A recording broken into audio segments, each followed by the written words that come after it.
A transatlantic phone call cost roughly $3 a minute in 1970. Today, it costs nothing. A dollar buys roughly 1 billion times more computing power than it did then.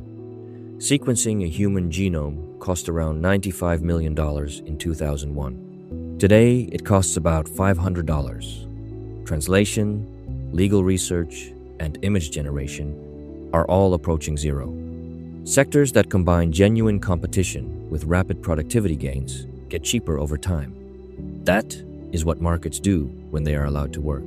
Now look at the sectors that did not get cheaper: housing, education, and healthcare.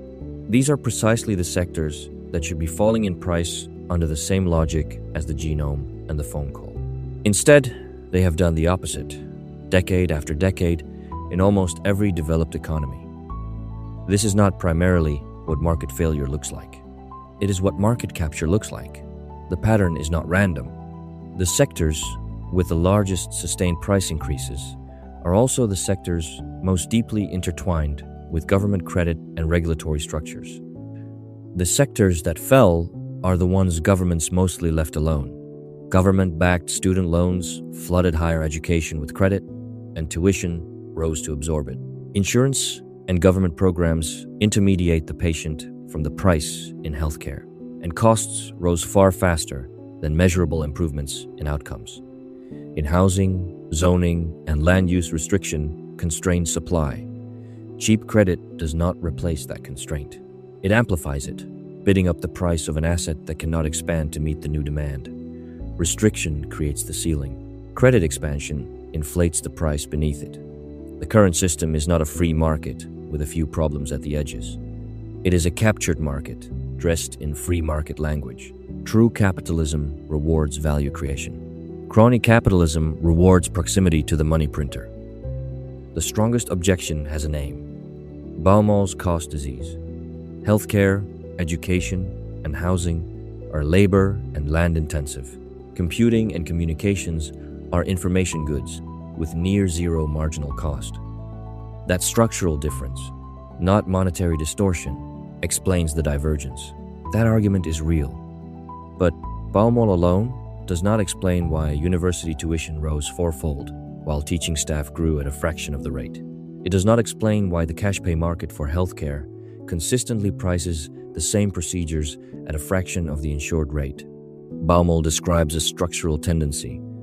Monetary distortion amplifies that tendency and adds an entire artificial layer of cost on top of it. A deeper question remains: why do policymakers keep steering credit into the same sectors, decade after decade? The answer has nothing to do with policy preference. In a fiat system, growth is not a free choice.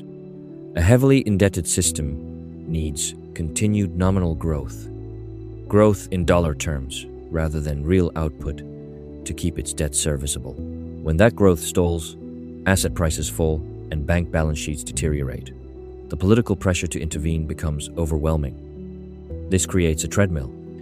The economy must grow simply to stay in place against its accumulated debt, not because productivity warrants it, because the architecture requires it to avoid collapse. The treadmill speeds up to keep the runner from falling off.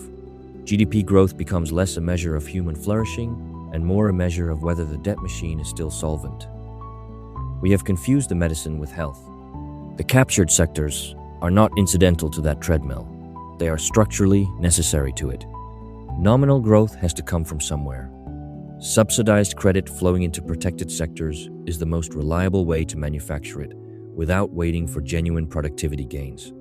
Competitive markets exposed to continual productivity gains naturally push prices downward over time. When a market behaves differently, the explanation is not that the market failed. The explanation is that something is preventing the market from doing what markets do.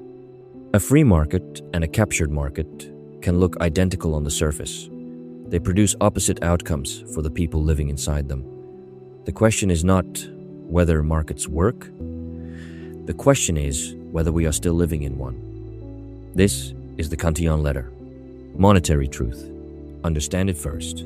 Subscribe and visit us at cantillonletter.substack.com.